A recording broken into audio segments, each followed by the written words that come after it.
Pretty normal Tuesday here on Golic and Golic. Big one today for the Texans defense, though, put the entire league on notice with a dominant win to finish off Wild Card weekend. After all the turnovers, and maybe despite them from C.J. Stroud, does what we saw from Houston make them legit Super Bowl contenders going forward into the divisional round?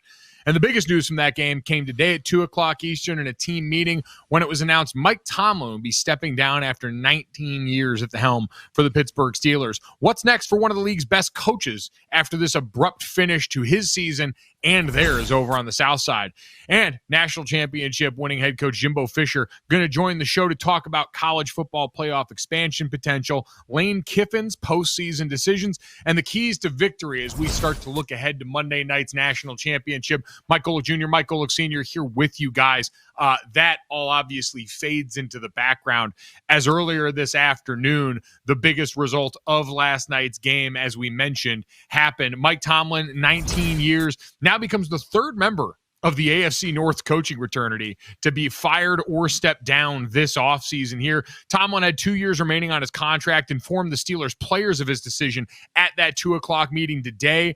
Tomlin, just 53 years old, leaves Pittsburgh after clinching his 200th victory of the season in Week 16 of the NFL, tied Chuck Noll for ninth with 193 regular season wins. His departure, the Steelers will now start their just fourth coaching search since 1969. One of the more unbelievable stats and runs that we've talked about, Dad, that yielded one Super Bowl win, 2 Super Bowl appearances, the streak that we know of no losing seasons during this span, but obviously became complicated at the end of his tenure with the amount of playoff losses, now 7 straight after last night's game. So is this the right move at the right time for all parties involved?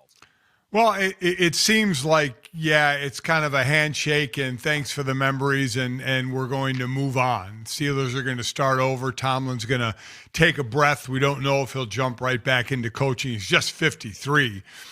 He certainly has more years left in him if he wants to take a break. And like I said, catch his breath and then get back into it. What's interesting, you mentioned he had 2 years left on his deal. And since he resigned, the Steelers have his rights, so they could actually get compensation if Mike Tomlin wants to coach in the next, while the contract is still, I think, until the end of the 27 season. So there's a little twist there. If he were to come back and coach, would the Steelers get compensation for it? But again, I mean, you mentioned 3 coaches. For those that don't know, 1969, Chuck Noll, and then Bill Cowher, and then Mike Tomlin. That's it. That's all there's been.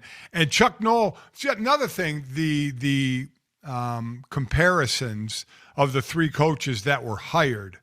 Chuck Noll was 37, Bill Cowher, I think 35-ish, and Mike Tomlin 34. So the 3 coaches they hired were all kind of on the young side, so you wonder if that's a route they go again, or it's just so far and few between that doesn't make a difference. I have no idea. I was just looking for some similarities. But we'll find out. Still a lot of questions to be asked about Mike Tomlin. Like I said, will he want to coach this year? Will he want to take a break? And, you know, there's the domino effect. I think this ends Aaron Rodgers' time in Pittsburgh, and I think it is a clean sweep in Pittsburgh with the staff. Yeah, and I can understand it. Like, I heard Aaron Rodgers' diatribe after the game yesterday talking about how this is a reflection of modern culture and this wouldn't have happened when he first got in the league and everyone's lack of patience. Like, it's 19 years. This is to me like when a relative in their 90s unfortunately passes away.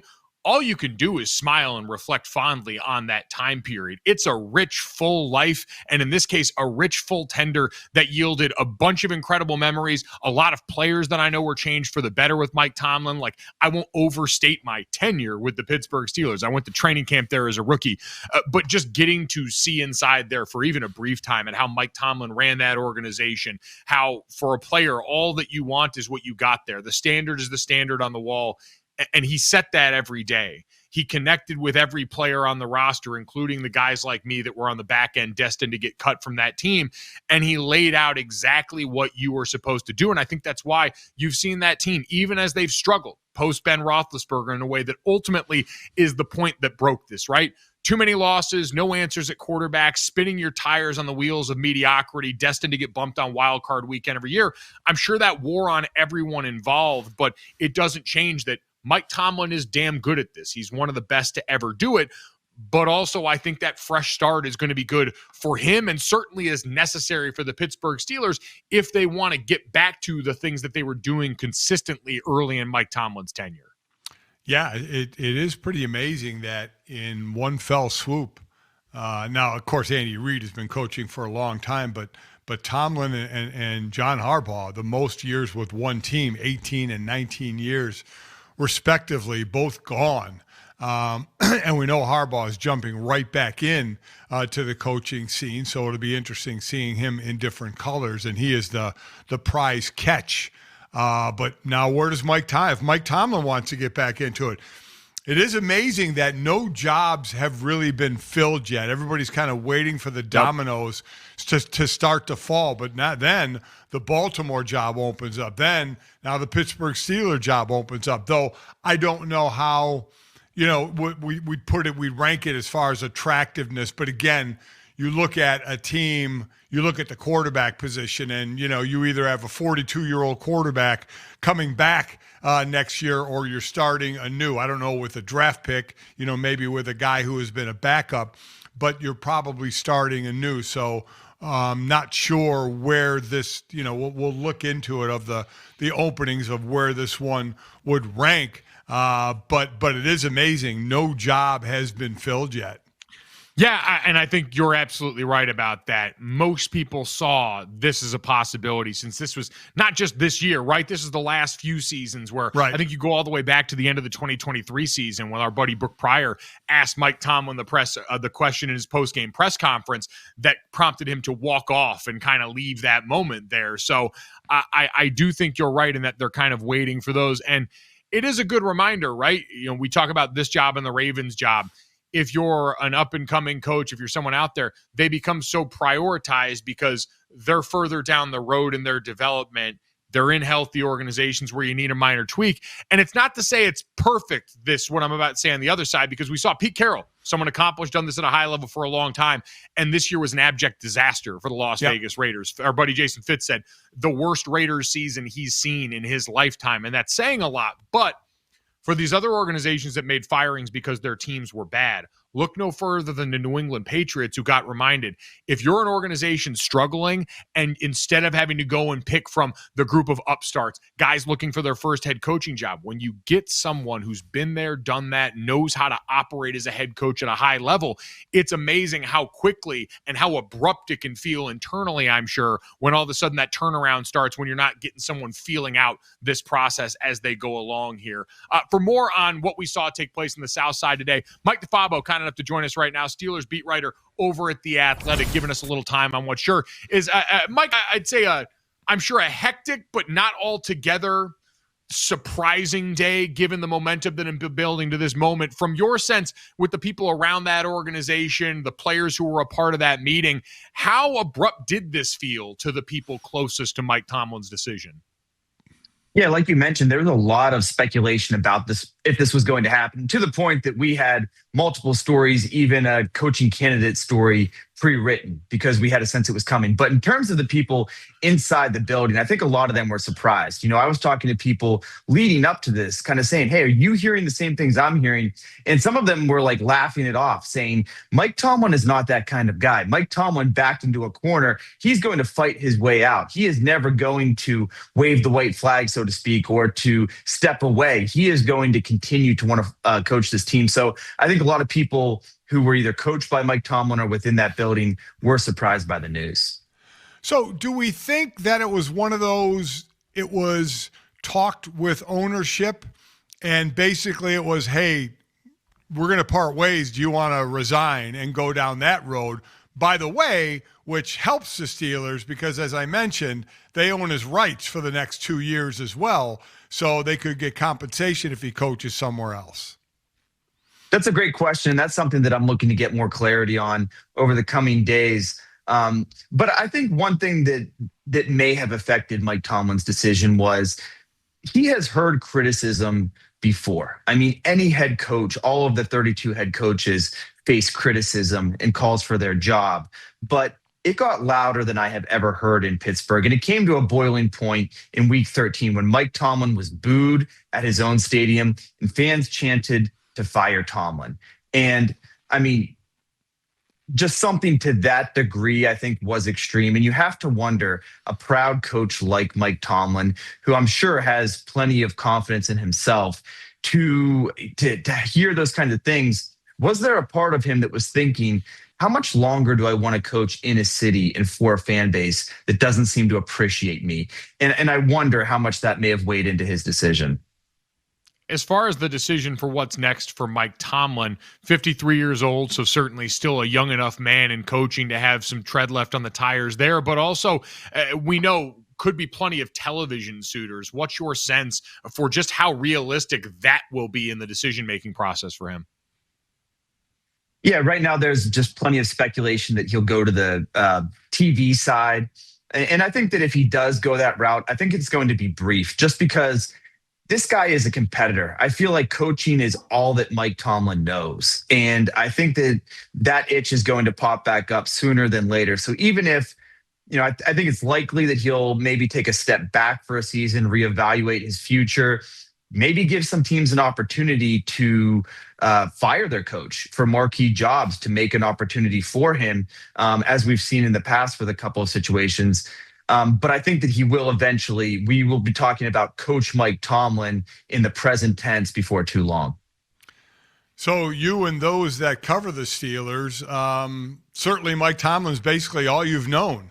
Never had to deal with talking about his replacement or what type of coach you'll go after. So what type of coach do you think the Pittsburgh Steelers will look to get? Well, you look at what they've done in the past, and it's almost like you're hiring a Supreme Court justice, that this person has a job for life and that kind of job security. So someone who's younger, I think, would make sense. Someone who's defensive minded, I don't know, makes sense. Maybe I should say would fit their mold. And that's really the question is, do the Steelers want another Mike Tomlin, or do they decide, let's start shaking things up and doing things differently as an organization? I think that's the big question that they have to ask.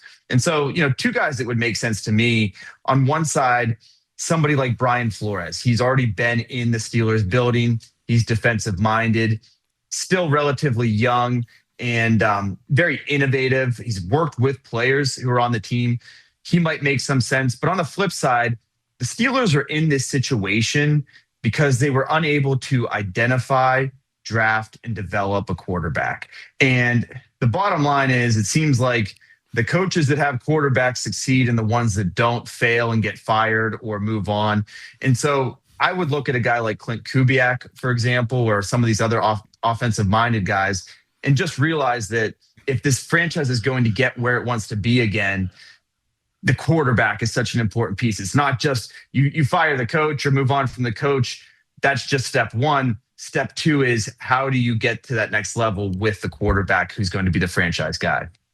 Mike, real quick, Mike. How old were you when Bill Cowher was named the coach of the Steelers in 1992? I was 2 years old. That's amazing. Amazing. Speaking of someone, oh yeah, go ahead.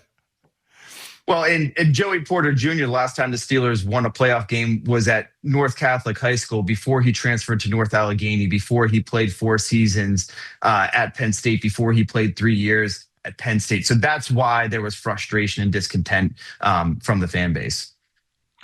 Speaking of older people and the quarterback position in Pittsburgh, Dad mentioned this earlier, but does this effectively end the Aaron Rodgers tenure in Pittsburgh and potentially his career as well then?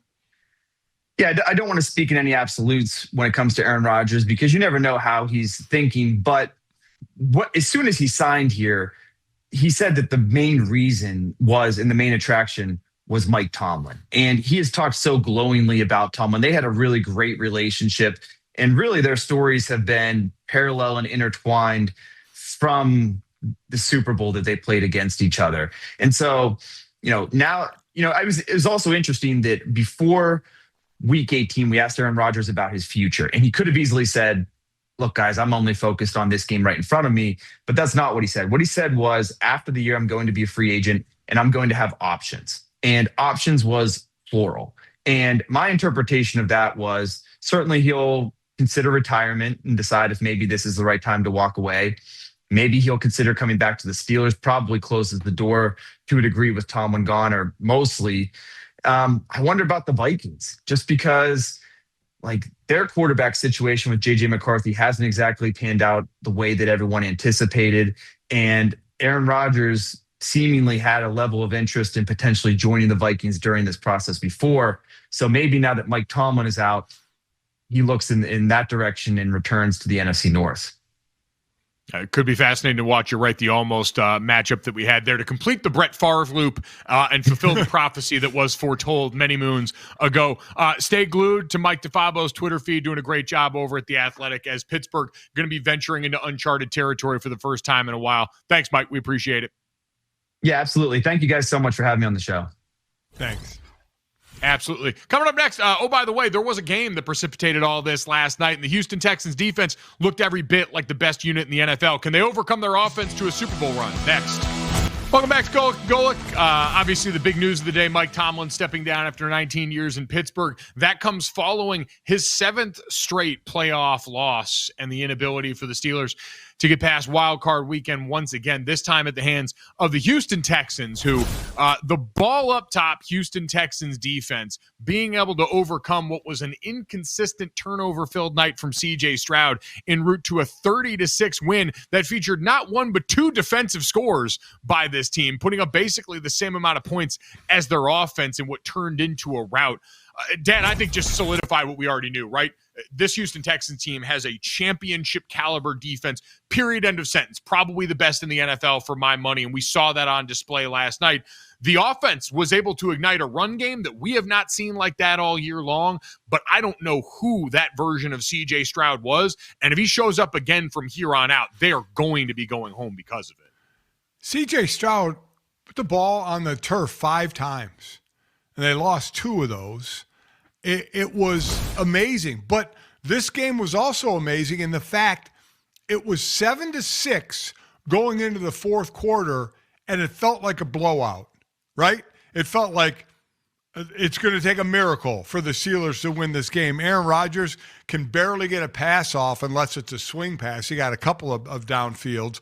But, I mean, he got sacked, 4 times, hit 12 times, and couldn't outrun anybody.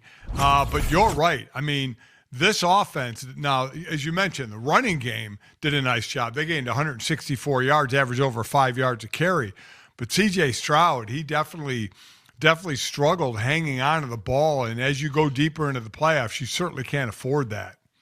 Yeah, I mean, listen, C.J. Stroud, the roller coaster experience from incredible rookie season to sophomore slump that ended with changes on offense to this year where he was injured for a part of the season in the middle and now comes back here where the numbers are fine and maybe we have to settle into the reality that C.J. Stroud's not going to be the next Tom Brady like we may have forecasted, but can still be a very good quarterback. Dad, he looked surprised and scared of almost everything last night. And I don't say that to be demeaning, but unable to just field simple shotgun snaps, stepping up into a crowded pocket and looking erratic before making any of those poor decisions that you just mentioned there. It was startling. And we mentioned the protection, especially down the home stretch of the season, has been better this season. It's not like we're talking about a quarterback who's been beat up so thoroughly you can understand the psyche being a little bit damaged. And so I was just so stunned by that level of ineptitude from C.J. Stroud in this game. And listen, the offense that the Texans are going to go against with the New England Patriots is a hell of a lot better than the offense of the Pittsburgh Steelers, right? This New England Patriots offense in the regular season was 3rd in yards. They passed the ball well. They ran the ball well. So this will be definitely more of a challenge for this Houston defense, meaning that the offense is going to have to step up their game against obviously a really good Patriot defense. The level of play is going to have to seriously increase on the Texan side against a well-coached Texans team or Patriots team.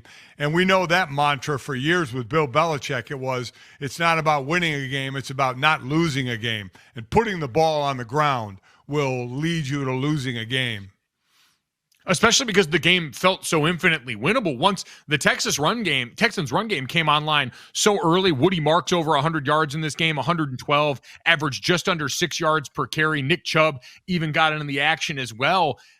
Between that and the defense you are getting on the other side, and let's not sell it short in terms of what the Texans did, held the Steelers offense to 175 yards on Monday night while sacking Aaron Rodgers 4 times and forcing him into 2 turnovers for touchdowns. According to ESPN research, Houston became just the second team in NFL playoff history to score multiple defensive touchdowns in a game without giving up a touchdown, joining Chicago, which achieved that feat in the 1940 NFL championship game against Washington. The unit forced Rodgers to a 14.3 total QBR, excuse me. It's his worst mark in 22 career playoff starts. So I get this isn't the Aaron Rodgers of old. It's not an accurate reflective sample size. That was as dominant physically a performance as we've seen. Outside of the first couple of drives, that Texans defense, the best tackling unit left in football more than likely, and the 2 edge rushers they've gotten, Danielle Hunter and Will Anderson, were a nightmare and a scourge in a way that Drake May wants to hold on to the ball as long as he did in the wild card round this last weekend. He's going to have a very long day with those 2 bearing down on him. It really, really is. I mean, they're an aggressive defense, a hard-hitting defense. Jalen Petrie was all over the field. He and Toto were the leading tacklers in this game. They seem to be everywhere, and they know the ball usually has to come out quick because of the pass rush. The Seahawks, and throw in the Broncos as well, are easily the 3 best defenses left in the playoffs right now. They are absolutely amazing. And you had Sheldon Rankins picking a ball up, going 33 yards, the big D tackle, Kalen Bullock. How about the last possible pass of Aaron Rodgers' career? Could be a 50-yard Kalen Bullock pick six. That would be... You almost feel like Aaron Rodgers doesn't want to go out that way. Will want to play again somewhere just to get that taste out of his mouth. I felt like Aaron Rodgers didn't want to go back out in the field for most of last night. In a day and age where I think we have overused this phrase and it's jumped to shark, that was truly a belt-to-ass performance last night from the Houston Texans on defense. So, again, C.J. Stroud, the rest of the offensive numbers looked fine. And if that Houston rushing attack can be that downhill and effective, it'll be interesting. Now, remains to be seen. Nico Collins left that game dealing, I believe, in the concussion protocol. So, big one to monitor there for someone who is the lion's share of the passing attempts in that offense. So, we will keep you up to date on that information as we go forward. If you like information being ready to go, though, our guy Stan Verrett's got you covered. It's Countdown Live, presented by Prime. It follows us 5:30 p.m. Eastern right here on FanDuel Sports Network. Great guests, great insights as you get set to strap in, sit down, and enjoy an awesome night of sports right here on the network. Don't miss it. Going to be great stuff with Stan, as always. Coming up next, though, you like information and moving a mile a minute. Jimbo Fisher going to stop by and talk about how he would have handled Lane Kiffin's decision-making in the postseason. Next on Golic and Golic. Welcome back to Golic and Golic. Mike Golic Jr., Mike Golic Sr. So much coverage of the wild card weekend, you'd forget we got a big national championship game coming up in college football. ACC and Big Ten. The SEC need not apply at this moment in time here. Plenty of high stakes for that. And so to look more in that matchup and the continued shifting of the tectonic plates in the sport, Jimbo Fisher, kind enough to join us now, doing a great job as an analyst over at the ACC Network. Going to be able to check out the ACC Network on-site coverage of the College Football Playoff national title game all weekend long, including pregame coverage on Monday, starting at 5 p.m., and then Field Pass with the ACC Huddle, Taylor Tannenbaum, Eric McClain, Eddie Royal, and Jimbo Fisher, kind enough to join us here now. Coach, good to see you again. How you doing? Great to be with you guys. Getting to be that fun time of the year to find out who's a champion. Yes, it is. Exactly. And we want to certainly drill down into that with you plenty. A great look at a Miami team that's made an incredible run through the tournament, an Indiana team that feels borderline unstoppable right now. But we were just talking a little bit off air, the news of the day from the NFL, Mike Tomlin stepping down after 19 years coaching at that level. Someone that you shared a staff with back at Cincinnati when you guys were both working there and have known for such a long time. Just curious, your thoughts about Mike Tomlin's legacy coaching at that level, if this is the last we see of him there. Well, I mean, I definitely think the NFL lost, one of its faces of the NFL. You're talking about 19 years at one organization and never had a losing season. I know he's had a couple setbacks in the playoffs, but he's won Super Bowls, was in another Super Bowl and won one, lost one. The great players he's coached, the guys he's affected. And if you know Mike, and, like I said, we coached better when we were together back in 1999. We were young coach. I was the OC at Cincinnati. He was a DB coach. But just the passion he had for the game then, the same passion he has now. You could see it in the way he coaches, the way he talks, the way he's around his players. And the football world lost a tremendous person, an ambassador for the game and leader of a game. I mean, and a mentor for all those players, whether it was college or pro. And Mike's one of the great, not only great coaches, but one of the good guys in the business. And it was fun to be back on the staff with him back years and years ago. I think that's been a long time ago. It's amazing. In the same year, we lose a guy who was 18 years with one program, John Harbaugh with Baltimore, 19 years, Tomlin and Pittsburgh. For the players, especially the players that have been there for a while, what kind of a situation is that for them? With they've only known Mike Tomlin, and now not only another coach is coming in, but basically a whole new system. Well, and you know this, as human beings, what we fear is what we don't know.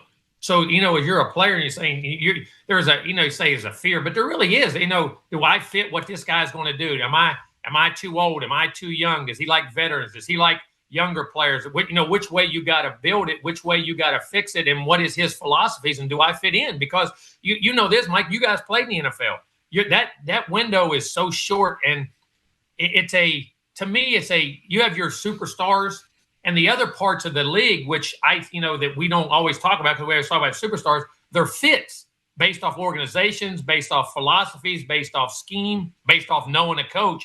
And for a lot of those guys, your superstars are your superstars. They're going to be fine. But the rest of those guys have to be nervous anyway because you don't know what's coming. But the one thing about Pittsburgh, they've had 3 head coaches since 1969. And I grew up a Steelers fan. See, I grew up in West Virginia. So I remember the Steel Curtain and all the 70s and all that. That's who I was a fan of. I could name them sideways and silly every game, everything they ever did.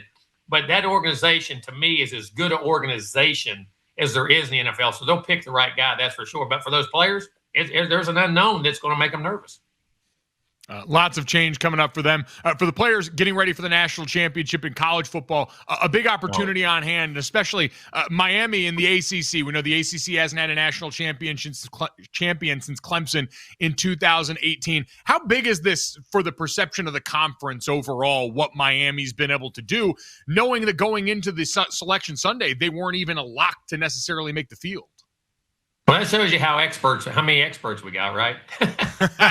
We're trying to kick one team off, and then they're playing for all the more. But I think it shows the parity in college football, and I think it is huge for the ACC because when I was in the ACC at Florida State and Clemson, whoever won that game, we were in the title game, in the semifinals. Somebody was playing for all the marbles back then, and we won one. They won a couple, and it hasn't been that way since then.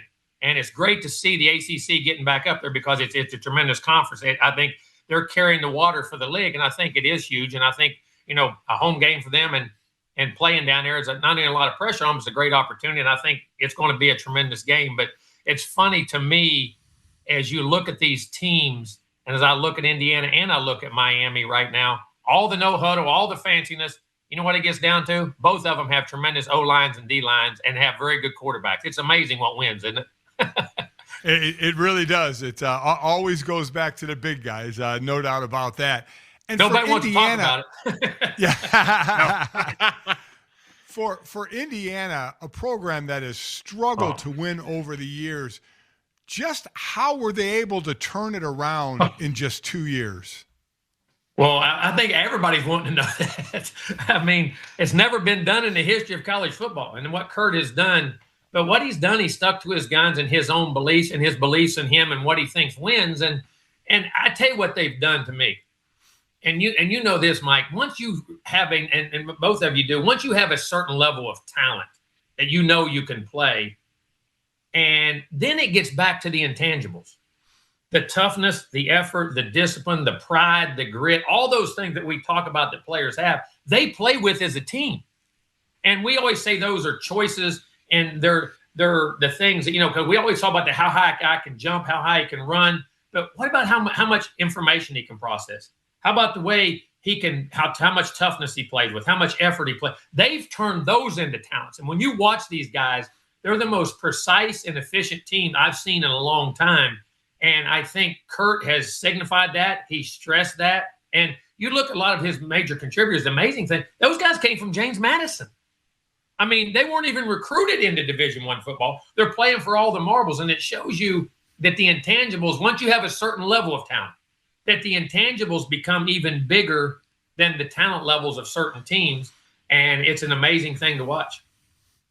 No question. It's been amazing to watch that turnaround on that side. It's been a more steady build for Miami and Mario Cristobal on the other side. They're now, we know, I think about or over a touchdown dog in this game, despite the run that they've been on. What's going to be the key for that team if they're able to go out here and beat Indiana? Well, first, what I'm going to say is think how lucky they are that they're a 7-point dog, so they got a chip on their shoulder, and they're playing in their home stadium.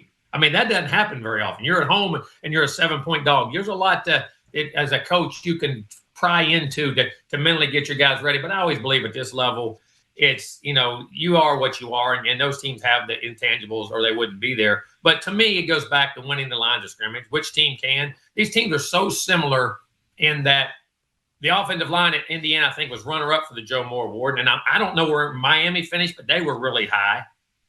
Defensive linemen, they all have guys that make a difference. They play with great physicality on both sides of the ball. Both quarterbacks are playing at a very high level. Mendoza, I don't know if Mendoza, he don't ever miss a throw by over 2 inches. That guy's been incredible. The contested catches that the guys at Indiana make. So, I mean, I think it's just a game of, all right, you're in the national championship game, and I've coached in them. You guys have been in big games. Who can settle in and make it a game and forget it's for the championship and get off to a good start? And because this, most big games are lost, they're not won. Just like or who can take advantage of the other guy's mistakes, very much like Indiana did to Oregon the other day. And the thing about Miami that amazed me, they had their own self-inflicted wounds, but what they did was be able to put them behind them and keep playing the next play. They were really resilient because the first 2 games in the playoff, they weren't like that. So, who can settle in, who can win the line of scrimmage, go and win the turnover battle, who can create the big plays, but who can play the most, who can put together the most or the greatest number of consecutive, positive plays without making mistakes? Because both the talent levels, when you really watch the film, are very similar, in my opinion. And I just think who can fit in, who can settle in and play the game like it's not a championship game, it's a normal game, put that in perspective and go about the process of winning. But the line of scrimmage is going to be huge. Both teams can run the ball. Both teams have great backs. Fletcher and Black both run with physicality, but Indiana has a multitude of them, and they also Miami has the Brown kid. So I mean, it's 2 teams that are built very similar, but who creates the least number of mistakes, in my opinion. And we know time does not stand still. There's already talk of expansion. We know the Big Ten and the SEC kind of run the show. Big Ten wants a 24 team. SEC wants a 16 team. Where do you think this thing ends up? It's amazing. College athletics it's a $1 billion business. It's big as it's ever been, and it's the most unfair and unpredictable and the biggest changing of any sport we have, college athletics, because the parity and the money that each team gets from TV, all those things. I wish we could get that ironed out, but it's going to expand, and you know that, Mike. You guys know that. You've been in the TV business or radio bit. Where's the money? Always follow the money, and it's going to create more ratings, more TV, so it's going to expand. I don't know if it'll go to 24 that fast. I would expect 16. If it changes at all, it'll go to 16 first, and I think they'll make adjustments. But there's so many adjustments that have to be made. If they keep it up, we're going to be playing into March. We'll be the spring league if they just keep letting it go. And that's something else I think's got to get fixed. You got to have this thing over more around New Year's, and I think make it more like a pro schedule to where it's you have the transfer portal at the end of the spring. You get your players in, have a mini camp in the beginning of summer, like you do. Get your guys together, because it's unfair to some of these teams that are in the playoff with all this stuff going. They're dealing with portal and coaching, and it's crazy. But I think it'll go to 16 next, and I don't think it'll go any farther than that, at least for a while. But if TV dictates and money's there, eventually that's where it's going to go. You mentioned the changing calendar, a lot of unintended consequences with that, one of which was what we saw happen with Ole Miss this year, Lane Kiffin taking the LSU job. I know you spoke so passionately about that in ways that I can understand, but why did you feel so compelled to say what you did, and how would you have liked to see that handled, or how would you have handled it as a coach? Well, I always say this. Once you've set the rules of the game, just play. My whole thing with Lane was, Don't be upset now. I know you have your guys in the portal, but you should have known that when you made that first decision. And if they're winning and have a chance, I mean, how many times do you have a chance to win a national championship? And I understand he has his team at LSU, but listen, you said those guys could coach. They should be able to coach all the way through, because it's not fair to those players, and it's not fair to those coaches that stayed that are going to still be at Ole Miss, because now they're having to change the routine. Who does this in practice? Who does what information on the headsets in the game? There's a lot of changes. And listen, that game was a one-play game. How do we know that didn't cause a confusion at one time or another? And we have enough confusion with that going on when you got everybody there. My whole point was, people always say we have the best interest of the players at heart, but then we don't act that way. And if you said none of those coaches could coach the whole time, fine. Don't let them coach. I get it. But don't change the rules in the middle of the game. That was why I was so passionate, because I thought it could affect the players, and a team that's had its greatest year in the last 50 years or 70 years, maybe 60, 70, however many it was. They haven't won them since the early 60s with Johnny Vaught. To have a chance to win a national championship, and you're changing on who can coach, who can't coach, and I get it. But once you set those rules, you got to stick to them all the way through. That was my whole point about all that. Yeah, agreed. No, completely agree. I think with a lot of the changes in the sport, we do lose sight of the people that are at the core of this and doing right by them. So appropriate words given the time we're at in the sport, and really any time here.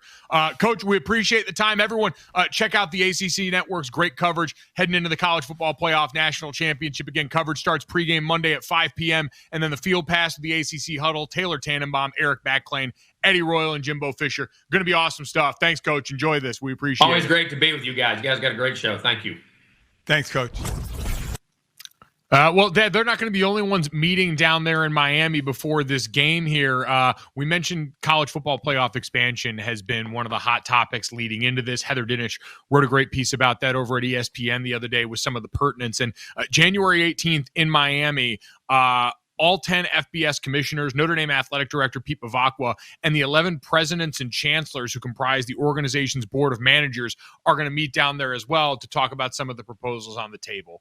If anyone has missed it, as we know now, going forward, the decision for the college football playoffs expansion, which I believe the deadline is January 23rd to start to talk about meaningful change there, will be made by the Big Ten and the SEC, by Tony Petitti, the commissioner of the Big Ten, and Greg Sankey, the commissioner of the SEC. That was power given to them by everyone else because they hold all the cards on the table right now. And it seems to be the tension here is the SEC and Greg Sankey want a 16-team playoff field expanded after this year where you've got, the 5 automatic bids for the conference champions and then 11 automatic qualifiers. The Big Ten is okay with that, provided the SEC agrees to then support in 2 or 3 years an expansion to a 24-team playoff, the sorting of which will be decided at that point and would mimic what we see at the FCS level. Do you buy that we're going to get to 24? That was something that was floated over the summer. Do you think that's actually realistically on the table? Well, listen, I'll go back to something you and I would have this discussion when we thought about where college football was going to go and where was the Power Four, the P4 conferences, were they going to separate from the G6, and there are those that think that's going to happen. And my thought all along is the Power Four commissioners can't agree on things. And now it's not even the Power Four. It's the 2 biggest power commissioners can't agree. One wants 24, the other wants 16, the other will go with 16 as long as it's 24 in a couple of years. They can't agree. I mean, so I don't know where it's going to end up until you have shifted the power source to basically 2 people deciding everything. So less people involved, you would think there would be more agreement, but let's see how long it takes these 2 guys to agree on anything. Yeah, and you're right. It should be a lot easier in theory, but it's not. And if it doesn't come to any agreement, then we'll stick at 12. And the sport will get what I think it desperately needs, which is just some consistency. Like, I hear all this and go mad, not for, thinking about the players anymore, because unfortunately no one cares that, we're adding a bunch of extra games these guys didn't bargain for, because the outside world is just going to say they're paid now. They're going to go out there and be fine. They make more money than us, and on we go. So unfortunately, beating that drum seems fruitless, even if it's something I care about. You can compare it to the FCS postseason, but they don't have conference championships there. And I wonder if that's a direction that FBS football is willing to go down. Part of me always wonders in the back of my mind, hey, is 24 a nice trial balloon to send up to make 16 feel more palatable after even that got some initial pushback? So we look at 16 and go, oh, yeah, that's just right. Mama bear this thing. It'll remain to be seen, and we've got plenty of time to discuss that as we get to that meeting coming up here. But just pick something and then set it and forget it for a while. We need some uninterrupted time amidst all this turbulence in college football. It's not fair to the fans. It's not fair to the players and coaches or anyone involved other than the people collecting checks at the end of the day. Coming up next, from checks to spreads, we'll take an early look at the divisional round in the NFL and figure out who's getting too much or too little credit. Next on Golic and Golic. Welcome back to Golic and Golic. Big one tomorrow as we look ahead to Monday's national title. John Sumrall, the new Florida Gators head coach, can talk to us about coaching Tulane through their playoff appearance this year, what to expect from these two teams coming up, and the future of the Florida Gators. They try and get that program back online after the Billy Napier tenure, so don't want to miss that one tomorrow. Golic and Golic, 3:30 to 5:30 p.m. Eastern. Mike Golic Jr., Mike Golic Sr. here with you guys. So now we've got our playoff field set going forward for the divisional round here, and we thought we'd go 5 wide, spread things out, and take a look at some of the early lines for these games to see what it tells us about this upcoming weekend after what we got here. Spread formation begins with Bills and Broncos, a game that will probably feature actually very few spread formations given the teams involved. The opening over-under line, Dad, set at 46.5 in this game. Considering the defense involved for the Denver Broncos and the ground and pound attack of the Buffalo Bills, you hammering the under on this one? This is a game I'm calling as well, and I'm looking forward to it without question. I don't know. I was thinking about the under, but I don't know. You got Josh Allen, who can just do so much. The Denver offense is not a scoring machine, that's for sure. But I just have a funny feeling about this one that I think it may go over. I really, really do. I want to believe that for you because you're my father and I want good things for you. I want this game to be spectacular and you guys to have the most fun humanly possible. But I look at how bad Josh Allen got beat up in that last game against Jacksonville on the road in Duval, which was, as we know, the number 1 ranked rush defense in the NFL. And you guess who number 2 is, Dad? Denver. Yeah, it's the Denver Broncos, who also happen to be far outpacing the Jacksonville Jaguars in sack production. They are number 1 in the NFL, and at time we're like trending towards the 85 Bears in terms of sack production. So I just worry that in a game where Josh Allen had to go and put his body on the line that many times, this killing machine on the other side of the football might be a little bit too much for them to handle. Now, offensively, for the McDermott-led Buffalo defense going up against a quarterback in Bo Nix, who has boom or bust potential, right? Will do some risky stuff with the football, maybe lends to some turnovers, also could feed into that. But I'm a little less inclined to believe that, and I'm an underbacker here, which is not in my nature, so it feels dirty. Real quick, weather's going to be wonderful, actually. It's going to be like 46 and sunny in Denver, which is pretty nice. Yeah, love to see that one, by the way. Great place to do winter, Denver, Colorado. The Sunshine State, gorgeous. As we proceed, the Seahawks opening as 7-point favorites over the 49ers. Dad, considering what we just saw San Francisco do shorthanded on the road this last weekend, is this disrespect to the NFC West compatriot 49ers? No, I don't think so. I mean, think about it. They lost George Kittle. I mean, Christian McCaffrey is your main weapon now. And granted, he's going to get the ball and he's going to get some yards. And they'll have other stuff like a Juwan Jennings or something like that. But missing George Kittle is going to hurt. And this defense is ferocious. So if there's a defense that can lock down San Francisco, again, without George Kittle, these two teams split during the regular season. I don't think that it's too much of a spread. No, I would tend to agree there as well. This team, I think, just running out of gas going up against what could be the best team left in the tournament, and certainly the 1 seed in the NFC.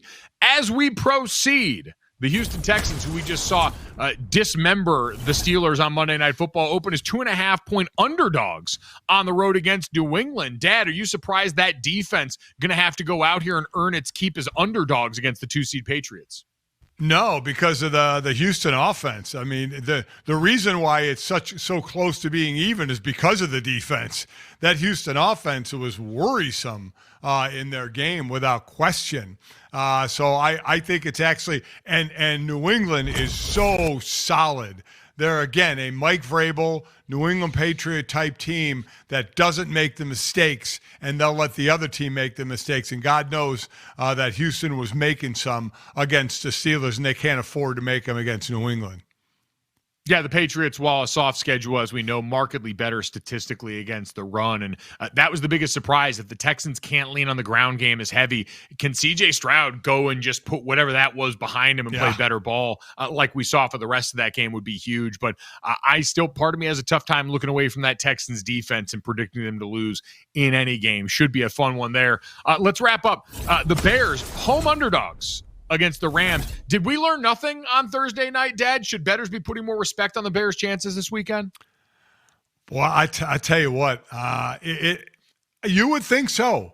The way the Bears just pull it out, and it doesn't matter what the score is going into the fourth quarter. But overall, the Rams are just a better team. Now, the Rams' defense has been somewhat suspect the last few weeks, but they have some firepower on the offensive side. Chicago's been living on a wing and a prayer, and that normally doesn't last. But it's 7 times it's happened this season, but I think the luck's run out. I would probably agree, but man, seeing the way that Caleb Williams and company are able to consistently win and watching how Bryce Young hurt that Rams defense, there's part of me that's a little worried. The Matthew Stafford sprained index finger, also something to keep an eye on here. I'm still going to back the Rams, but this one feels like it's got real upset potential that we can explore as we go along in this week. So that one, I don't know, probably the most interesting just because at this point, Caleb Williams, the Chicago Bears, have become the team that you can't turn off through 3 quarters. No matter what we get through the first run of this game here, everyone's going to be sitting around going, all right, do the thing again. Go out here and do the thing again. So we'll wait and see if they can pull that off against Stafford and the Rams, who are both of our picks to make it to the Super Bowl out of the NFC. So desperately hoping that they can go out here and continue to make us look right on the road to Santa Clara. Coming up next, the road for one NFC team just got a little interesting here. We'll tell you about the move the Eagles made to try and bolster their 2026 chances.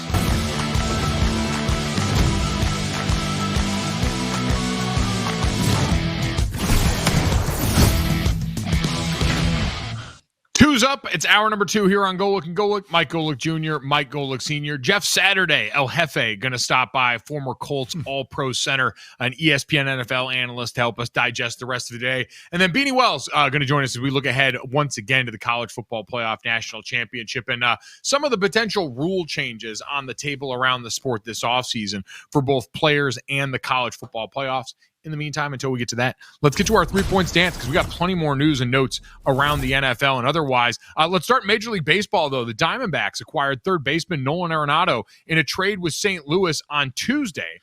The Cardinals received right-handed pitching prospect Jack Martinez in the deal, also sent $31 million to the Diamondbacks to help cover the $42 million remaining on Arenado's contract over the next 2 years. Arenado also waived his no-trade clause to help facilitate this deal as they finally move on from him. Meanwhile, the Panthers not moving on yet. They've picked up the 5th-year option for Bryce Young's rookie deal.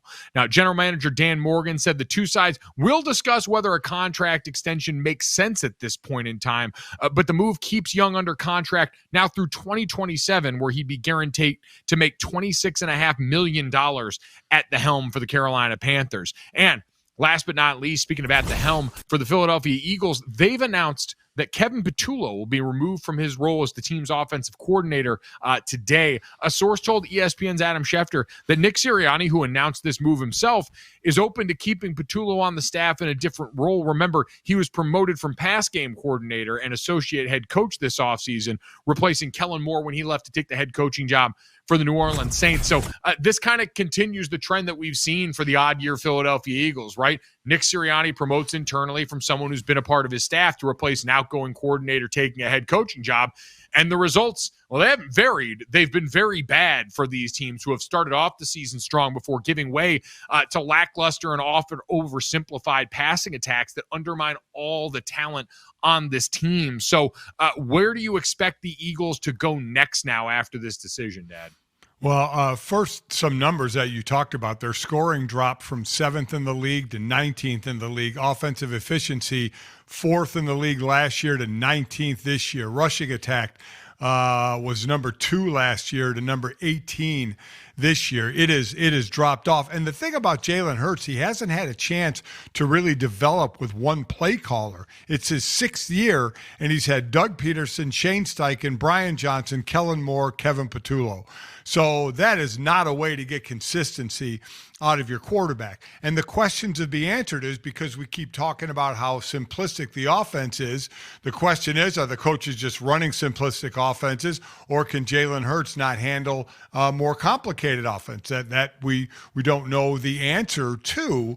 But I'm going to imagine that they're going to go outside this time and not hire from within, go outside the house. How much will Nick Sirianni be involved in the play calling? You know, does he take it over? That I don't know. But we all saw this move coming. Yeah, it's the right move. Philadelphia owes it to the rest of its roster to go and make this change quickly. And I think you're absolutely right about the conversation surrounding this. And so the job for whoever's coming in, since Jalen Hurts, we discussed yesterday, has 2 years and a lot of money left on his deal that they still owe him. I doubt he's going anywhere, even if there is a conversation to maybe be had about Jalen Hurts' limitations and how they affect this cocktail going forward. The offensive line was an issue. Saquon Barkley, we know, had a ton of touches the season before. I think the most interesting name that I saw, because the usuals are going to get brought up in this conversation, right? Mike McDaniel is going to be a name that every offense that's got multiple tight ends, a great running game, wide, like the personnel to use in this, he's going to get brought up for this, even though Jalen Hurts' lack of ability or willingness to throw over the middle of the field kind of seems inhibitive to what Mike McDaniel wants to do.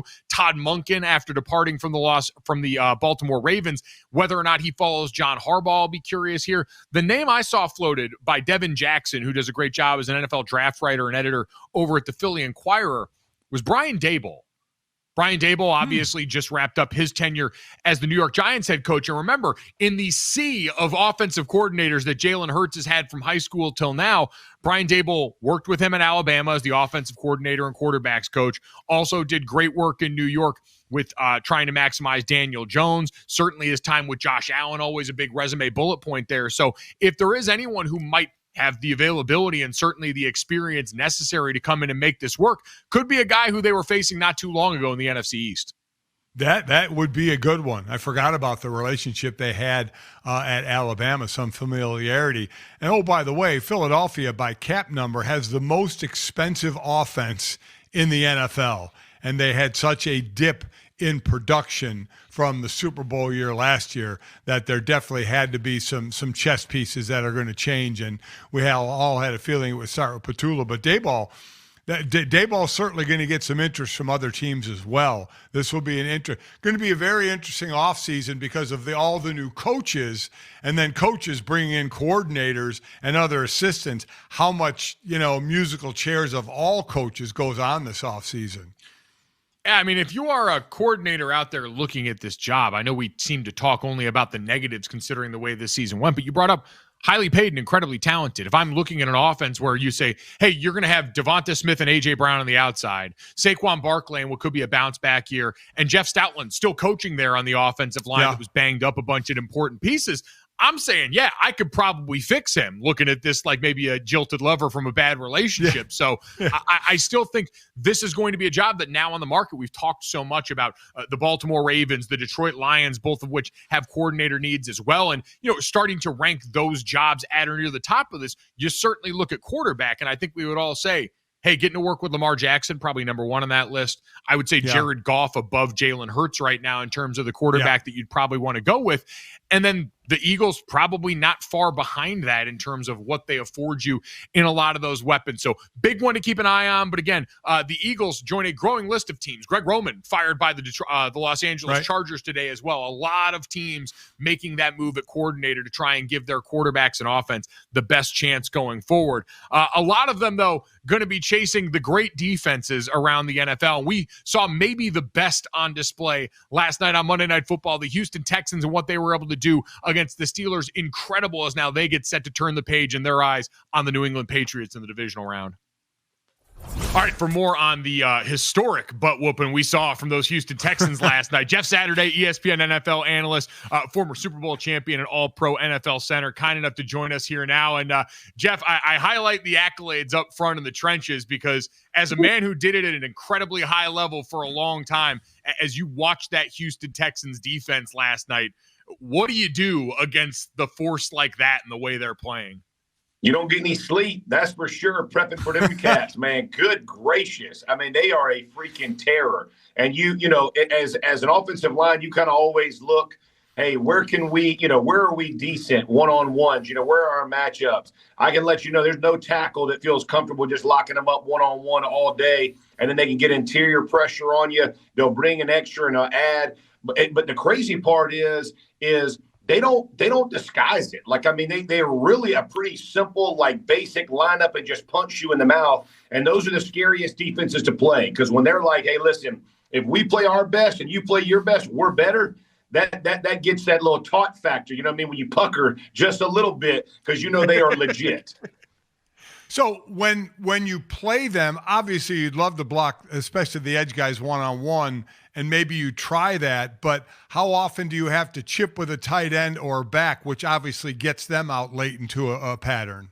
Yeah, I think just rotating, you know what I mean? Like understanding if the ball's coming out quick, right? If you're going to do your 3-step or even like a 5-step quick, you can probably go one-on-one. Make sure the tackle's not sagging. In other words, making sure he's doing more of a short set. So even if you lose, the end's got to kind of go wider as opposed to a direct shot at your QB. But then to your point, if you're taking shots, play action, anything you're trying to push down the field, is making sure those tight ends lean heavy on their way out, or a back comes in, gets up under those ribs, gives them a little chin music or a little rib platter before they get out. And the funny part of that is, and you guys know this as well as I do, that really doesn't pay dividends in quarter one, but it's like quarter 3 and 4, no different than the run game. Those body blows add up, and those rushers start to peak a little bit. They're kind of wondering, hey, is this guy going to crack down on me? Am I going to get a free rush? What's this going to be? So just making sure they aren't accustomed to what you're trying to do or what your exact plan is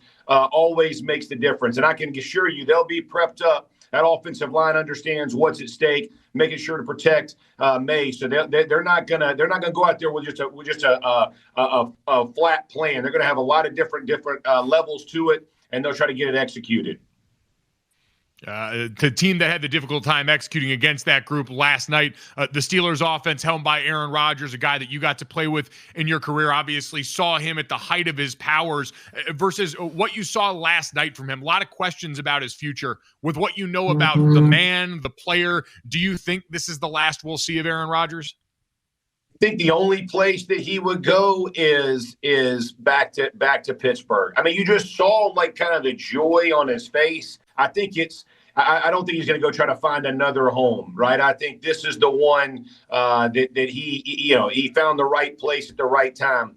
The issue though is this he was a Band-Aid. We didn't get it done with him, so we're going to try something different. Because if you're a Steelers fan, you're kind of over the quarterback situation since Roethlisberger left. There's been no answer.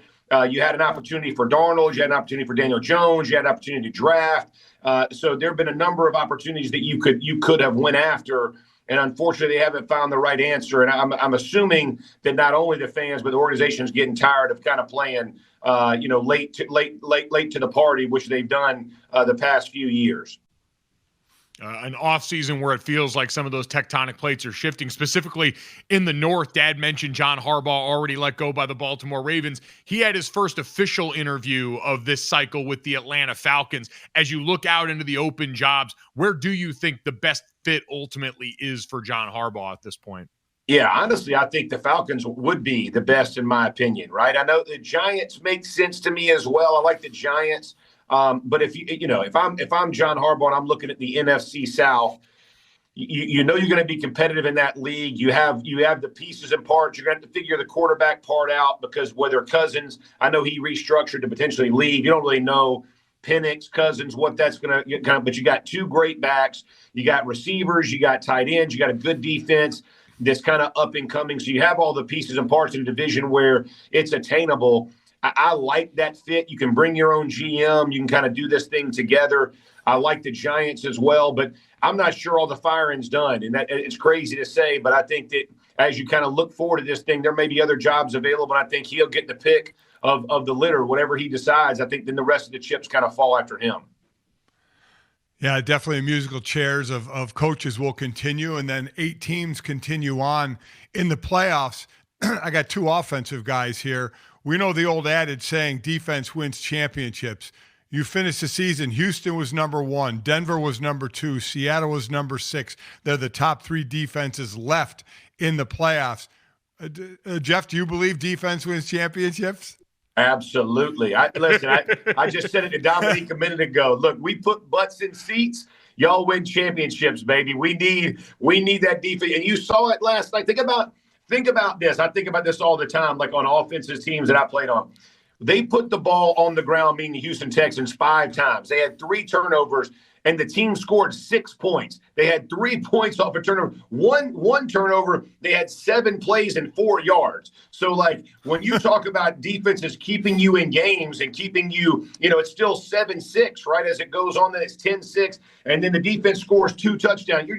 It's amazing, like how good that is, and the reason that Houston's where they are, Denver's a 1 seed, and Seattle's a 1 is because of their defense, and they don't make a lot of mistakes. And listen, I love scoring points, I love all those things, but as it gets colder and the ball does different things, and wind comes up, all these different things can affect offenses. If defenses travel, bro, they're tough to beat. So yeah, I absolutely think defenses win championships.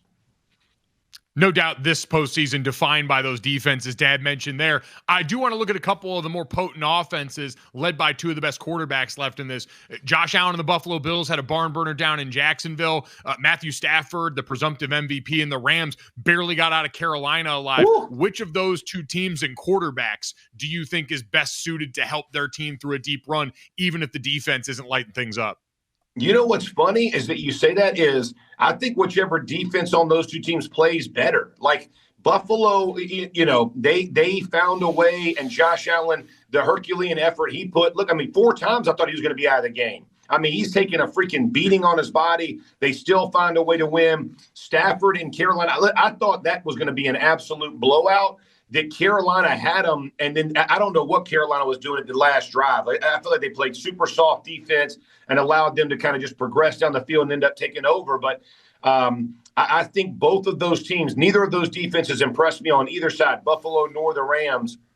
And as good as their offense is, I'm just telling you, you have a bad day, the ball don't bounce, it's a tip pick, whatever all those things are, those defenses are going to have to play better. And I would say I would probably lean towards the Bills because of what they got to go through in the AFC with Josh Allen. I think he's the best quarterback left in that division, which helps in their run game. I think their offensive line, their run game is probably the best on the AFC side. So that always gives you a chance if you can control the ball. But man, both those defenses got to pick it up. You don't want to be in those type of games, final drives in the first round of the playoffs, man. That ain't fun to go through. Well, so we talked about 2 established quarterbacks. There's 3 second-year quarterbacks in the playoffs, Bo Nix, Caleb Williams, and Drake May. If you had to have an offensive drive and count on the offense to win the game, which one of those guys you trust in the most? Oh, That's a great question. So I'll be honest. I had Drake May as my MVP. So I think Drake May has played fantastic football this season. But if it's all on the line in the fourth quarter, I think Caleb Williams has proven that he's the guy. Like, how do you not? I mean, honestly, like I look at it and I go, he'll be in the second quarter and airmail a 5-yard easy pass. And then in the fourth quarter, he's rolling to his left and freaking jumping back and dropping a dime. I mean, it's just, he throws these little outs that it amazes you. He said, if you think about him in the fourth quarter, I think he's had 4 or 5 that I would consider the best throws in the NFL in 3 or 4 different games. So I guess I would go him. I mean, in the second quarter, I don't want him, but in the fourth quarter, that's who I'm taking because of how he plays in the fourth quarter. Dude, it's unbelievable. I mean, it's crazy. It's been incredible to watch. I want Jeff Saturday for all 4 quarters and every time we can get him on this show. Always a pleasure. Check him out all across ESPN Sports Center. Get Up, First Take, NFL Live, the Dominique Foxworth Show. It's great stuff everywhere he is. Jeff, always great catching up, man. Thank you. Appreciate you, fellas. Have a great one, man. Coming up next, from dominance in the trenches to dominance in the paint, we get a clash of the 2 best in the West to look forward to tonight. Next on Golic and Golic. Welcome back to Golic and Golic. Don't look now. Monster game coming up tonight. Spurs and Thunder, which has quickly become a marquee matchup in the NBA, featuring right now the top 2 seeds in the Western Conference. But also, Dad, what could be the beginning of an incredible rivalry for the league, as both of these rosters, 2 of the youngest in the NBA, both in part led by star big men. Chet Holmgren for the Oklahoma City Thunder was one of the big prized big men coming out the class before Victor Wembanyama made his way to the NBA, and now finds himself on MVP trajectory once again, going up against the reigning MVP and the defending champion. So this matchup has delivered so far, and I think even better for the league. The Spurs 3-0 against the Thunder this season. So what's been seen as the consensus best team in the league has a big problem with what's going on by the Riverwalk there. Excited for this one tonight. What are you most looking forward to? Listen, I mean, watching Wemby play is still this unicorn in a league full of unicorns, in a league full of incredible athletes. Watching what he can do is absolutely amazing. And you're right. They won them all this year. The last one was on Christmas Day. Hartenstein is out for this one. He's got a calf, so he won't be there. But as you know, I've talked about the Spurs over the last year, and what will they be able to put around Wemby? How long will it take them to rise up in the West? And boy, oh boy, kind of like the Bears. I feel like they're ahead of schedule. I feel like they were growing that way, but they are sitting there. 1 and 2 is OKC and San Antonio in the conference. And you're right. The beautiful thing is it's a young teams. So this should be going on. Hopefully will be going on for a while. Obviously other teams will jump in there, like Denver having basically the best player in the world. But these 2 teams, young plays, young superstars, without question on this team for the longevity of this rivalry. Yeah, you know what the Midwest is? Young and restless. You mentioned, hey, the Denver Nuggets there followed closely by the Minnesota Timberwolves. Like, you're looking at right now what, the conversation we had for years about, does it need to be big markets or big brands or anything like that? The best basketball is consistently being played in these teams that might technically be considered smaller markets right now. But this league in particular, where the faces are so apparent, the size, the ability so overwhelming, like these are the current and next faces of basketball that we're talking about in all of these elements here, with Anthony Edwards in Minnesota for the Timberwolves, with Jokic, like you mentioned, in Denver, who right now have been dealing with him being banged up there. But Wemby's the one everyone kind of has circled, right? Where if this really continues to pop off the way it's going right now, you're talking about a guy back in a city like San Antonio that's had a ton of recent success, that's done it with players born overseas and in different countries, and coming off the Greg Popovich era, now has its clear due North Star for where this franchise goes in the future, and is delivering, you're right, maybe ahead of schedule in people's minds. But this team, no doubt, no flash in the pan this year. This is legit. Yeah, and probably a 4-team legit West, right? With OKC, San Antonio, Denver, Minnesota. The Lakers have been 4-6 in their last 10. They've lost 3. They're starting to sink a little bit. The Rockets are a bit surprising. They're sitting there 7th, though they are 22-14. It's not like they're that totally far out, but the West certainly has some depth to it. No question about it. And only going to get deeper, by the way, 7 years after, it's worth bearing a reminder, the Oklahoma City Paul George trade does have them in possession of a 2026 unprotected pick near the top of the draft. So Sam Presti and the job that he's done continues the master strokes there. Hey, if for whatever reason you got to miss a game like that or any other game, don't worry, we got you covered. NBA and NHL fans, you can catch the game replays on FanDuel Sports Network's app.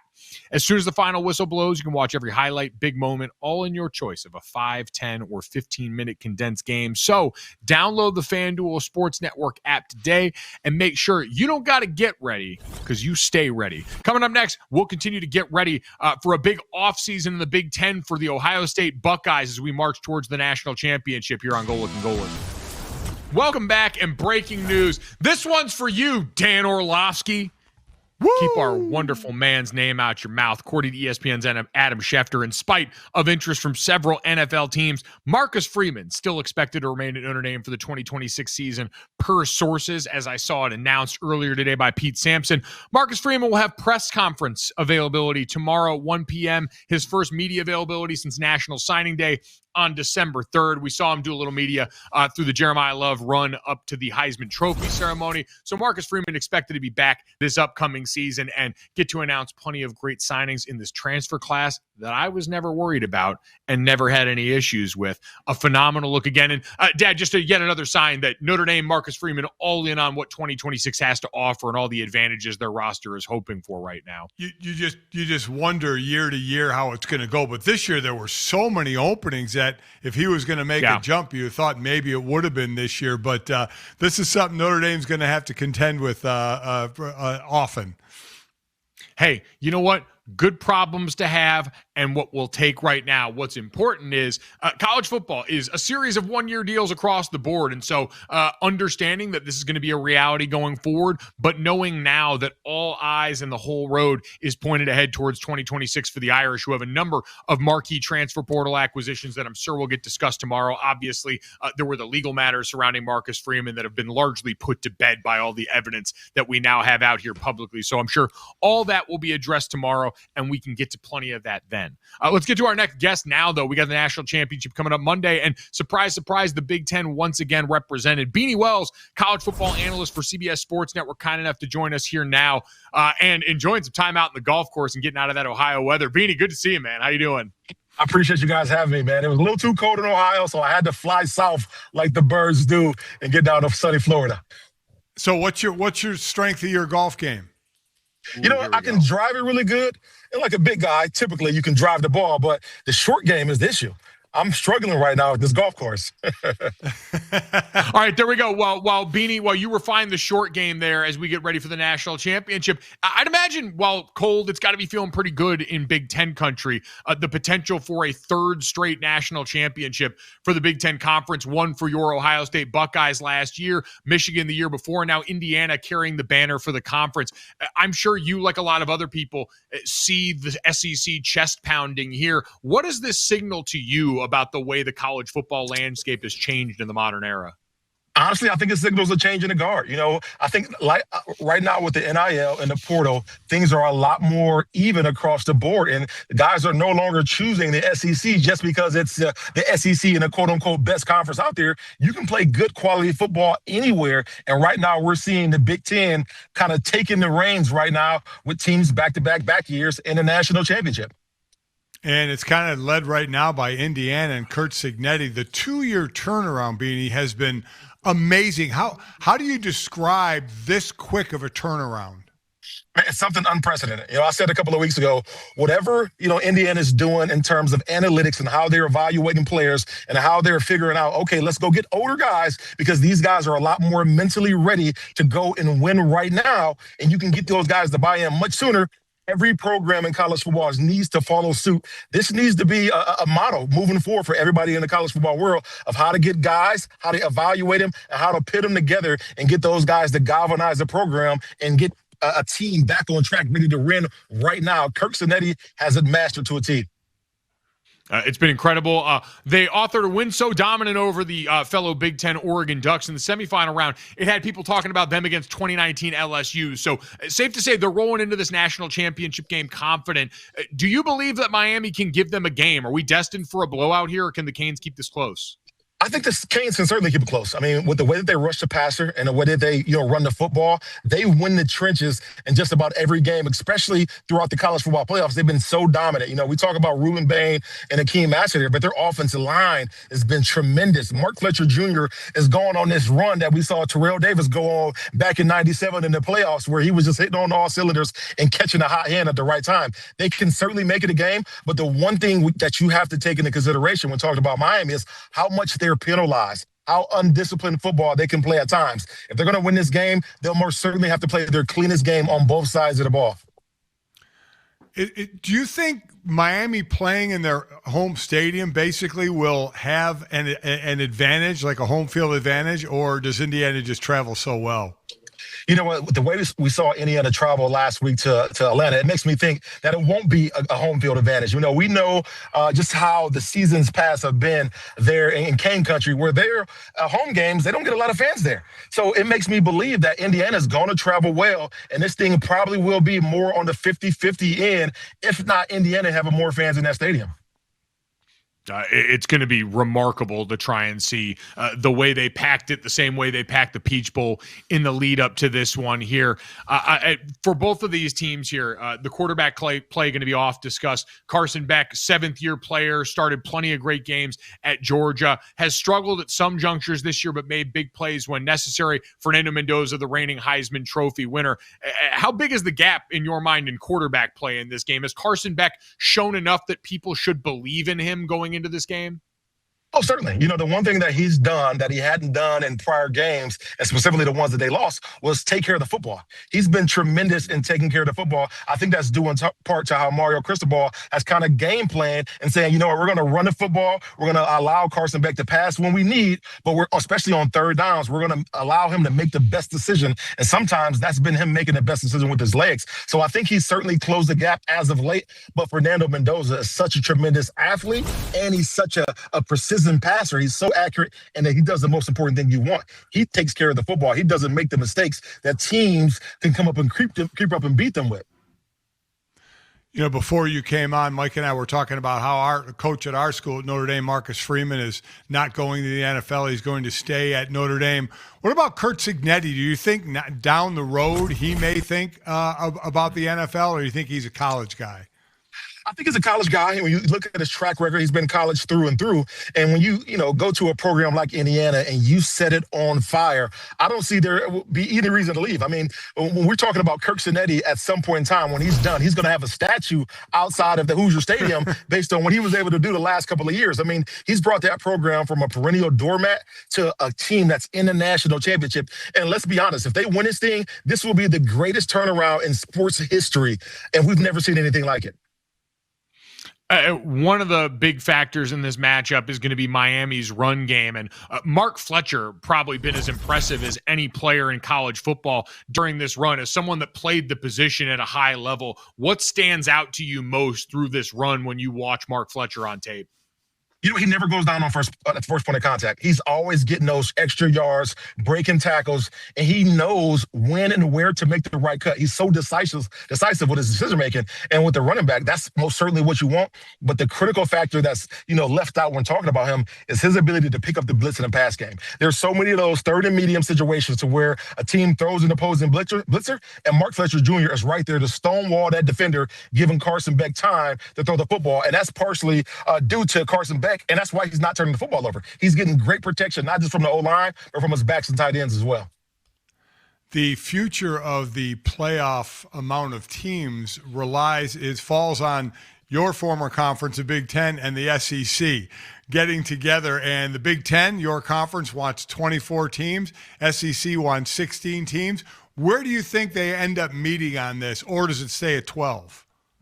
I think it goes beyond 12 because we're in a situation this year where, we were arguing for Miami to get in that game and they almost not got in. And then another team, you guys, this team, Notre Dame, probably should have been in this thing. So I think they opened it up to at least 16 teams. I think that is the right number. But, we don't want to see this thing get so big to where everybody's getting a chance. I want the regular season to matter. And I don't want there to be, 3 and 4 loss teams get an opportunity to get into the big dance, so to speak, because you want teams to play hard in the regular season. You want those conference opponents and non-conference opponent games to certainly matter. And I think if you open this thing to 24, it starts to diminish that a little bit.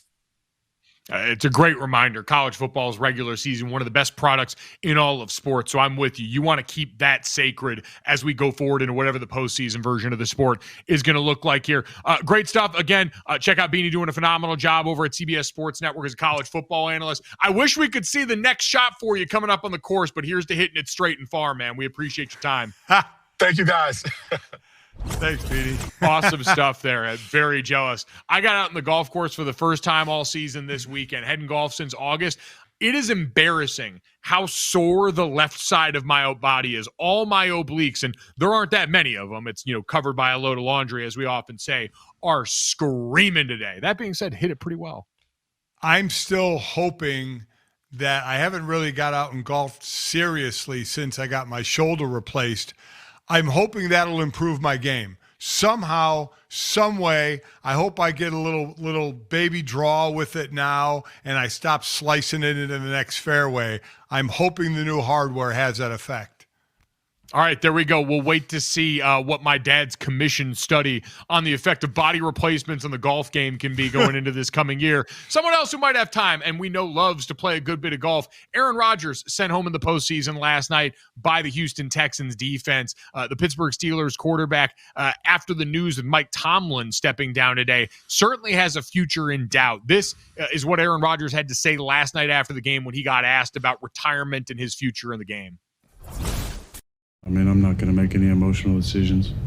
Disappointed, obviously, such a fun year. A lot of adversity, but a lot of fun. Been a great year, overall in my life in the last year, and this is, a really good part of that, coming here and being a part of this team. So it's disappointing to be sitting here with the season over. You play again, do you want it to be here? I'm not going to talk about that. So he was pretty decisive that he wasn't going to mention anything about that. And it's the right, understandable move, and he has certainly earned that right to take a beat and make this decision with the body of work he's put on display for the last 2 decades. What do you expect from him at this point? Well, first off, I don't believe anybody to make a decision right after the season. Your body's at its lowest point physically and mentally. Your season just ended. That's not the time to make the decision. I've always said you got to take a couple of months. And we know Aaron Rodgers can take some time. He took some time before he made the decision to the Steelers. But any player who's contemplating walking away, you have to give it time after the season. You have to get physically and, more important, mentally back again to decide. Because, again, it's not the season so much, even though the season can be long. It's the preparation from February through August to get ready for the season is why most people walk away from the game. They don't want to put in the time to get you ready. The season's actually icing on the cake. It's the preparation for it that you just don't want to put the time in. And if you don't put the time in, you won't be as good. But you have to give it a little time to decide. Mike, I don't think he's going back to Pittsburgh. I think Pittsburgh is going to be a clean break. I think they really have to try and start the process of their next quarterback, which they have not gotten right since Ben Roethlisberger, as far as a franchise quarterback, as far as one that's going to be there. Well, I always knew Aaron Rodgers wasn't going to be there long. It's just going to be a matter if he wants to play again. Does he want to go through the process again of picking a team that wants him? Not all teams are going to want him. So what teams would want him? Would he want to go to those teams and do this all over again? Go to the Jets, go to the Steelers, go to another team? I mean, is that the way you want your career to end? But as I've always said, if you want to put in the time and you still want to play, then play. So many people are like, oh, you should just retire. You should just retire. You can't tell an athlete to do that. If they have the want to still put the time in and the work in and continue to play, go play. But, it's going to be interesting on when he makes that decision. Whenever he decides to hang it up, one of the all-time greats, like the Inner Circle Hall of Fame, all the stuff we talk about. Yes. I saw people on the timeline, campaigning the other day, a couple people for Matthew Stafford if he wins another Super Bowl this year. Like, I'm sorry, Aaron Rodgers spent multiple years as the guy who was in the conversation for the best quarterback in the league in a way that far surpasses pretty much everyone south of Tom Brady in my lifetime watching football. Like, I don't want the last few years to make us misremember what this guy was as a football player for so much of his career. That being said, going forward, and Aaron Rodgers became a very polarizing and divisive figure post-pandemic with a lot of the comments that he made publicly, things outside of football that became a big part of the conversation around him. Credit to him, man, it got quiet this year. Credit to Mike Tomlin in that Steelers locker room. Like, it really seemed to turn back the clock with Aaron Rodgers in a way that, remember, like Cam Hayward going in when the Aaron Rodgers will they, won't they with Pittsburgh was the topic of conversation. And he seemed almost miffed by it. And by the end, seemed to be one of the guys speaking more positively about Aaron Rodgers than almost anybody else. Aaron, in the way that he talked about this, the overall experience really seems to have reinvigorated Aaron Rodgers' love for football, the way they'd handled business in that locker room. And that's why, between the way he has gone out and acquitted himself as a teammate, what he still seems capable of on his best day, like, man, when he cocks back and throws some of those deep balls, you still see the juice. Yeah. Like, it ain't Phillip Rivers out there throwing the football. That man's got a rocket attached to his shoulder still, even if the legs have gone. Like, I don't know, Dad, what Mike DeFabo mentioned with us before, the athletic beat writer covering the Steelers. If you're the Minnesota Vikings, you flirted with it last summer. You saw what happened with 9 this year all throughout the season, the positives and negatives that went along with it, the injuries that were a factor. If you're Kevin O'Connell and the Minnesota Vikings, I know there's the obvious Favre symmetry that I think would just be hilarious from that standpoint. Is that an option they should seriously consider? I don't think so. I think they have to see what they have in J.J. McCarthy. They'd just be delaying it a year of what they have and whether they have to actually get, because anywhere, if Favre go, or if Rodgers goes somewhere, it's not the worst Freudian slip you'll hear today. Yeah, if Rodgers goes somewhere, we know it's for a very short time.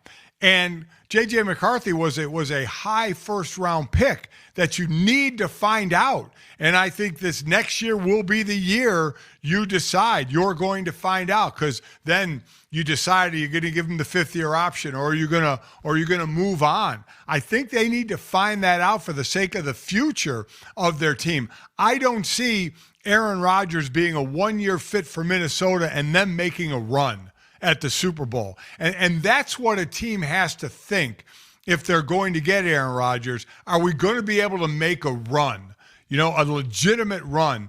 And I'm not sure which team. Again, it's going to be a short time. Is it a team that isn't able to get a high draft pick rookie, because the quarterback rookie class this year has changed so much? So you have to wait like a buffer year. Is that going to be the type of team he wants to go to? Does he even want to go to another team again? Jets, Steelers, another team.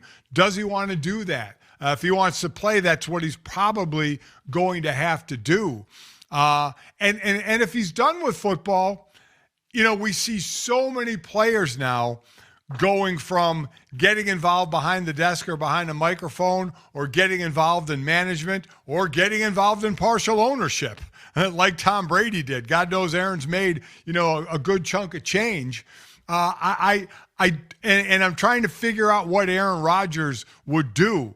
I don't know if he would stay involved in football. But then again, I know him, but I don't know him well enough to know what his intentions would be. He seems to be like a guy that would hit the golf circuit, and he loves to golf. Listen, man, and do that thing. I think from the outside looking in, none of us can predict what this guy is going to do. Yeah. None of us truly know him or what goes on or what his decision-making process. His whole life is shrouded with secrecy. So I'm not going to pretend to know that. Yep. But I'm also not fully off this Minnesota option yet. It all depends on, to me, what happens with Brian Flores. If Brian Flores takes a head coaching job and goes somewhere else, now all of a sudden, hey, what you get on defense becomes a little bit more variable. But I'd push back on the notion that they're not a better team with him at the helm than they are with J.J. McCarthy at the helm, who in some ways was historically bad as a passer this year and has an offense that affords you a lot more in terms of who you can get the ball down the field to.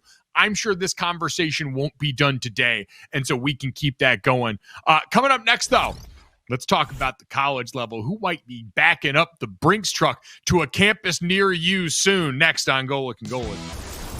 Welcome back. It's time for some big boy talk. Mike Golic Jr., Mike Golic Sr., as former card-carrying members of the trenches. My eyes lit up when I saw this move. Now, obviously, it stinks for the folks at Colorado who saw him start 22 games at left tackle over his first 2 seasons with the Buffs. But big news in the portal offseason, Jordan Seaton, the former number 1 offensive tackle recruit from the 2024 class, announced he's entering the portal. The 6'5", 330-pound sophomore will instantly become one of the top players. He was the 19th overall recruit in the ESPN 300 in 2024 out of IMG in Florida. Started right away as a true freshman. We mentioned 22 starts, missed the final 3 games of this last year, but was still second team all Big 12 in that time period. And Dad, for my money, this is a guy I called a Colorado game late in the season when he was injured and didn't get to see him.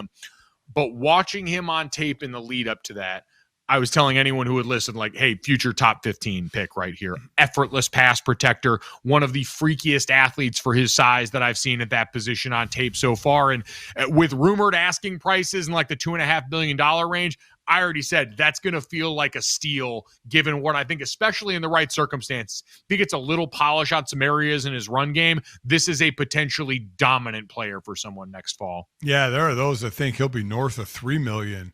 And for Colorado, again, remember the first year Deion was there, the transition of players. Well, the Seaton kid is the 34th player to enter the portal from Colorado, but they've gotten 31 players from the portal. So again, a shift of a third of the team at least for Colorado again. And Deion talked about it, saying, listen, these guys aren't leaving mostly a lot for playing time or because they're dissatisfied with the scheme offensively and defensively. He said they're leaving for money. He said, I get it, I understand it, but let's just call it what it is. They're leaving for money. So the question is, wherever Seaton goes, do you think he's just going for 1 year? Because it'll be his true junior year next year, be eligible for the draft. Yes, completely. Barring injury, to me, he'll be a guy in the conversation for one of the top tackles off the board next year. So I think this is a 3-and-out candidate. I think you're getting a 1-year loaner, but I think in this day and age, a guy who, hey, listen, so much conversation to be rightly had about offensive line building through the portal where you need continuity at that position. To have a guy that's a set it and forget it pass protector at left tackle that you can kind of build your structure around, to me, that's one of the places that makes it a little easier to do that. So he's a guy that has to go to a contender, right? If basically Yes. It's going to be his only year, he has to go to a top 10 school. Yes, to me, that's a no-brainer. Go to a contender, go to a place that's going to help you continue to develop and refine some of the technical aspects of offensive line play. It's going to be the usual bidders, I'm sure, here.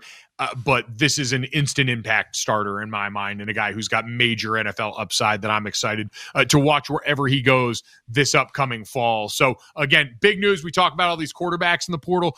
Go get you some high-end beef to protect your sparkly new quarterback, and Jordan Seaton certainly is just that. Let's get to fourth and Golic here. A couple fun stories to end the day, including one of the big sensations from over the weekend.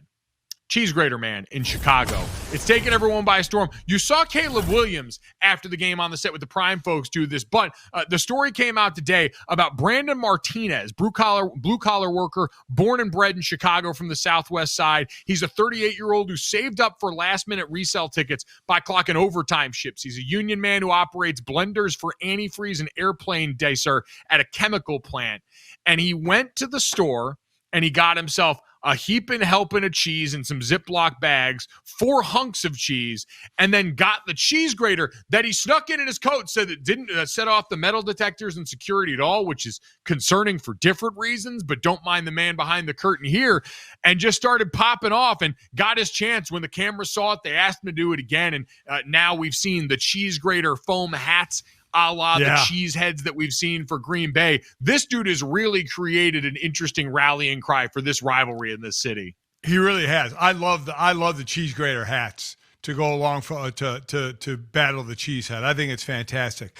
How this guy got it in past the metal detector, that's one thought. Another thing, what a waste of cheese too. That cheese could be going on my pasta. I mean, that's what I'm talking about. That's a lot of wasted cheese.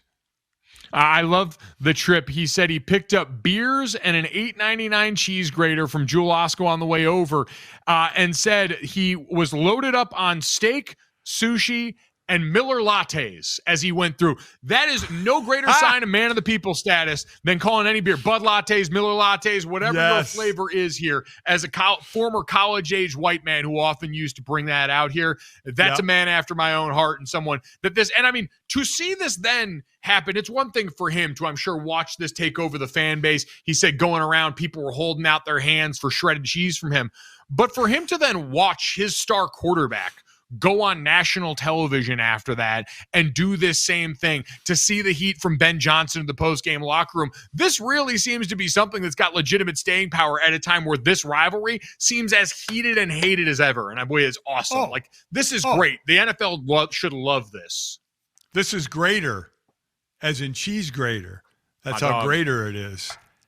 Yeah, there you go. No, it's a very, very cool thing. Very imaginative. Good job out of him. I'm just kidding about the wasted cheese. You enjoy. He said he nicked a finger or two, and he would do it again in a heartbeat. That's dedication to the home team right there from Brandon Martinez. We'll be back dedicated to you tomorrow right here on Golic and Golic. Thanks for watching. For more Golic and Golic clips, make sure you subscribe to the FanDuel Sports Network YouTube channel.